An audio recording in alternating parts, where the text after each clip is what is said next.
Hampshire College in Amherst has decided not to fly any flags on their campus after an American flag was burned. In a statement to 22 News, Hampshire College's president, Jonathan Lash, announced neither the American flag nor any other flags will be flown on campus. This comes after the school received harsh criticism from veterans and community members over the flag that was burnt. It is a disrespect. So, yeah, that shouldn't have happened in the first place. Following the presidential election, the campus flag was lowered to half-staff, which offended veterans and some community members. And then someone set it on fire the night before Veterans Day. Many found the gesture to be disrespectful. Amherst has been in the spotlight due to the fact that Hampshire College is located here. In the past years, there was debate whether commemorative flags should have been flown in downtown. For more than a decade, there was a debate about flying commemorative flags on 9/11 in the center of Amherst. Last year that changed and the select board voted to fly flags annually. An Amherst College student told 22 News the flag at Hampshire College should have never been touched. Well, to be honest, the flag shouldn't have been lowered in the first place because that just shows outright intolerance for what has happened. President Lash said the campus will continue to consult with students and staff about appropriately utilizing flags in the future. If this looks like a private home, that's because for most of its history it has been. But now it is used by a Muslim congregation. But the planning board locally says it wants to keep the character of this area the same, and that is the center of a controversy.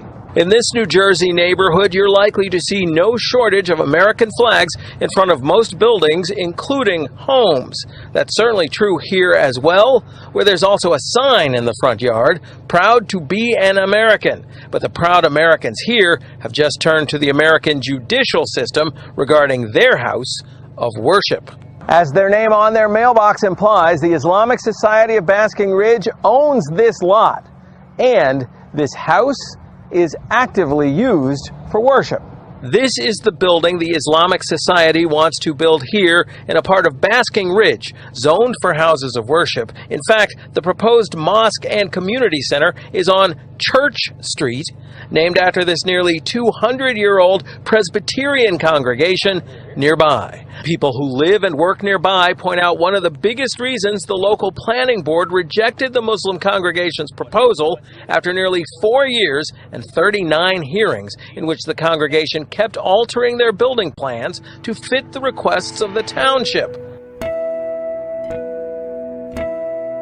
On Tuesday, the United States government sued a New Jersey town, saying that it discriminated against Muslims when it rejected an Islamic group's plan to build a mosque in the town. In federal court in Newark, New Jersey, the lawsuit said after members of the public objected based on religious bias, the planning officials in Bernards Township intentionally set strict and impossible requirements for the Islamic Society of Basking Ridge. The U.S. Department of Justice lawsuit said the reasons set forth by the planning board for denying the site plan application were pretextual, and the planning board in fact denied the application based on discrimination toward Muslims.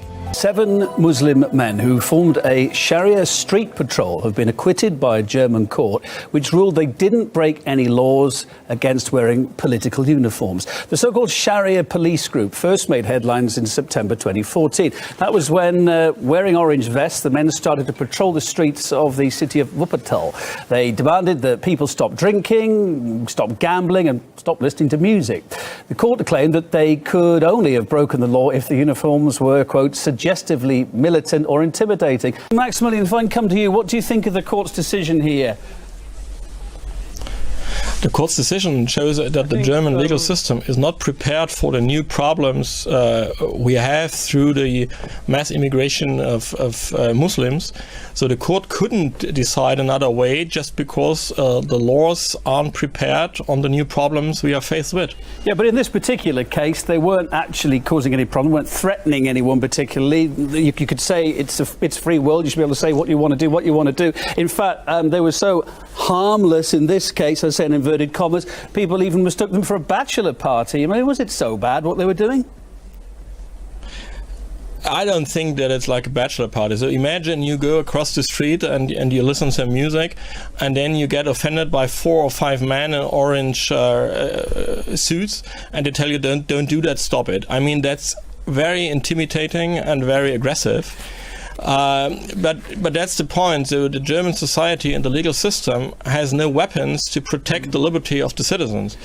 And that's a real problem, and people are very annoyed about this situation which we have in the country now. Antonio Guterres is concerned that the wealthiest nations have been ignoring the losers of globalization as they turn toward nationalist agendas. Citing the U.S. election and the Brexit referendum vote to leave the EU, he told a conference in Lisbon that the trend has also undermined the willingness of nations to receive refugees. Guterres added the world must re-establish international protections for refugees fleeing wars, including the civil conflict in Syria. He told the conference that goal will not be easy if the wealthiest nations continue to turn toward nationalist agendas. Some other headlines now. A problem with issuing green cards is much worse than initially believed. An audit of Citizenship and Immigration Services found thousands of green cards have gone missing. Some cards were mailed to the wrong addresses. Some were duplicates and others contained incorrect information. In some cases, immigrants approved to stay in the country for 2 years were given cards good for 10 years. The Inspector General of Homeland Security says green cards in the wrong hands could enable terrorists and other criminals to remain in the U.S. One last one. I heard about a fashion designer who refuses to dress Melania Trump, although she had dressed Michelle Obama for a long time. Yeah. It won't do this. French-born designer Sophie Thiele dressed the First Lady for the past 8 years, saying the rhetoric of racism, sexism, and xenophobia, and refusing to respect diversity and respect for all lifestyles. She's calling for a boycott. Haven't seen other designers sign up yet. This makes me throw up. What are you talking about? Refuses to respect diversity. What are you talking about? The first foreign-born First Lady of the United States who happens to speak 5 languages? I don't see any designers signing up for the boycott. Yeah, hold me back, boys. Yes, deep breath. Deep breath, deep breath. On Tuesday, the U.S. government said it was delaying indefinitely its proposal for how to clean up or seal off radioactive soil buried in a St. Louis area landfill adjacent to another waste site. An underground fire has been smoldering there for several years. The postponement by the Environmental Protection Agency drew an outcry from local officials angry at the potential public health hazard posed by the site. The agency cited lags in receiving technical documents needed to formulate its plan. By the end of this year, a remediation plan for the Westlake landfill in Bridgeton, Missouri, about 20 miles northeast of St. Louis, had been expected from the EPA. The agency said it decided to extend the timeline to allow for further documentation and review by experts. No new deadline was set. Members of a landfill watchdog group have waited for years for the decision, and they're getting anxious. Even though this record of decision is going to be delayed, hoping that it's delayed for the right reasons, because they want to get it right and they want to do a good job and they don't want to have to revisit it. When it comes to political candidates and issues, a new study claims Google gives more liberal-leaning search results. Analysis by CanIRank.com found Google's top search result pages were 40% more likely to have a left or far left slant. The study searched for 50 politically themed keywords or phrases, and some of the results are what you would expect. Minimum wage tended to yield more liberal results, while does gun control reduce crime resulted in more conservative ones. Searches for financial regulation and Federal Reserve found mostly nonpartisan links. CanIRank used the opinions of 4 people to determine how liberal or conservative each website was. For 16% of the political search terms studied, no right-leaning results showed up at all on the first page of results. CanIRank noted this could be a problem for democracy. A different study found most people click on one of the first 5 search results. Users rarely move on to the second page. Google has denied having a liberal bias in the past. The research isn't arguing Google is trying to sway users to the left, but CanIRank's study has been one of the few to test for a bias. Another study by the University of Maryland found Google searches for Democratic presidential candidates led to more supportive websites than searches for Republican candidates. Donald Trump met with top executives and anchors from several TV news networks Monday. This type of meeting isn't uncommon, but apparently there were some fireworks. According to multiple people who attended the off-the-record gathering at Trump Tower in New York, the president-elect used the opportunity to call out the network's unfair and dishonest coverage of him. But while many focused solely on the grievances Trump aired about the media, several attendees said the meeting was actually pretty productive. One participant told Politico that Trump said he wants to reframe his relationship with the media into one that's cordial and productive, and all he wants is fairness in any news coverage of him. Trump has had a tumultuous relationship with the media, especially during his presidential campaign. They are the lowest form of humanity. It's still unclear if Trump will give the media the same level of access that past presidents have once he takes office. He has yet to hold an official press conference since being elected. First Brexit, then Trump, and now France could be in for a political shake-up. Outsider candidate Francois Fillon has come out on top in the Republican Party's primaries as it seeks to nominate a candidate for the country's 2017 presidential election. No one predicted that the center-right French conservative Francois Fillon would get this far. François Fillon, l'outsider devenu le favori de la primaire de la droite et du centre. Il est arrivé largement en tête du premier tour hier. Meanwhile, it came as a big surprise that Fillon, who served Sarkozy as prime minister, should win the first round with more than 44% of the vote. Kicking the former President Sarkozy, who happens to be his ex-boss, out of the polls in the presidential Republican primaries. Who is he? Well, labeled an outsider in this contest and a political has-been. Now, the mainstream French polls never favored him. Wait a minute. Now, doesn't that remind you of something? Perhaps of a few other political earthquakes of the year? Trump and Brexit. Now, in both of these cases, the mainstream media was sure there would be a completely different outcome. We shouldn't talk about sure winners, which have been designated sure winners by mainstream media, because if there's one element that we have to learn about the last elections and referendums, all the information which has been given by the mainstream media is at the end totally wrong.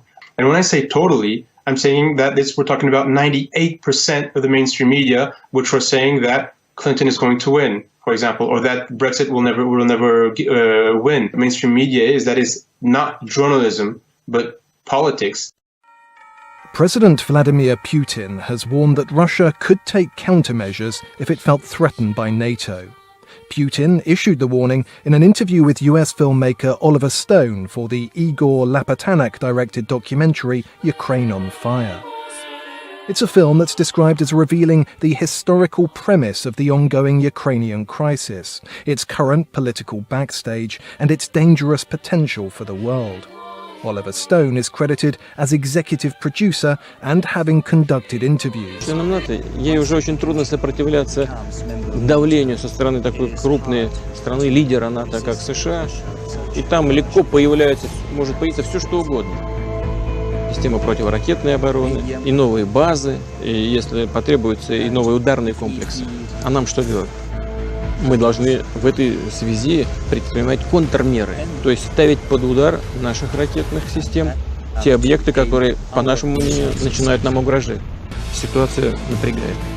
Do you think the troop buildup near Russia and the defense system near Russia helped lower tensions with Russia? Again, NATO's a defensive alliance, always has been. There's no reason for anybody in Russia to feel threatened by NATO's military activities or preparations. It has emerged that Japan scrambled a fighter jet to a group of disputed islands in the East China Sea after a Russian patrol chopper was spotted flying over the area. Japan's defense ministry reported on Wednesday that the Russian helicopter had flown over two of the Senkaku Islands for a number of hours the previous day. The chopper went as close as 10 kilometers to Japan's airspace, but eventually landed on a Russian destroyer that was sailing around the islands. In June, a Russian naval vessel sailed in a zone bordering the islands, but this is the first time a helicopter has flown over the area. The Japanese government bought 3 of the islands in 2012, but they are still the subject of an ongoing territorial dispute between Japan and China. On Israel's coast, a roughly 3,000-year-old cemetery is providing a look at burial practices of a mysterious population that battled the Israelites in the Old Testament. The remains of 227 Philistines, whose geographic origins remain unknown, have been uncovered in Ashkelon Cemetery. Archaeologist and excavation director Adam Aya of the Harvard Semitic Museum has estimated that approximately 1,200 individuals, ranging from infants to older adults, were interred there over a span of about 100 years. Aya said November 18th at the annual meeting of the American Schools of Oriental Research, "For the first time, we have found a formal Philistine cemetery."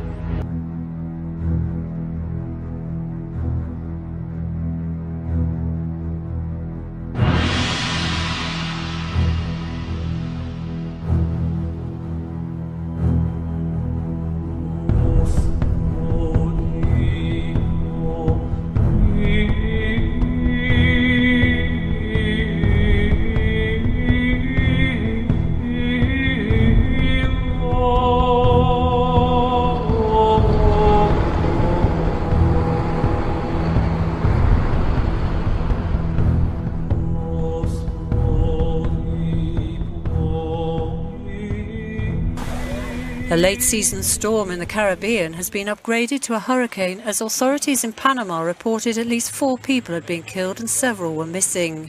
Heavy rains have triggered landslides, trapping some beneath the mud. A child was killed when a tree fell on a car parked outside a school in the capital, Panama City.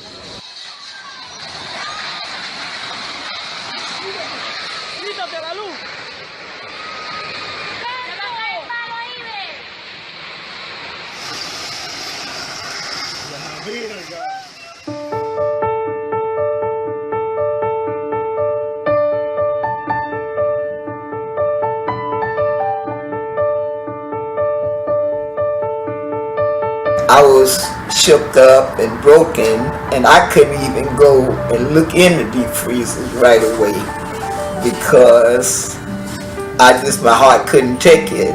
They had taken all the turkeys and all the stuff that I was going to prepare for the Thanksgiving meal. People started calling, seeing what they can do to help me continue on to make the meal a success. I've never seen nothing like it. Let me just put it that way. The overflow, the outpour of love, the outpour of encouragement. I did not realize so many people knew what we were doing here on Pace Boulevard. I knew a few people heard of us, but I did not realize the many people that knew what we were doing, and it's just been an encouragement.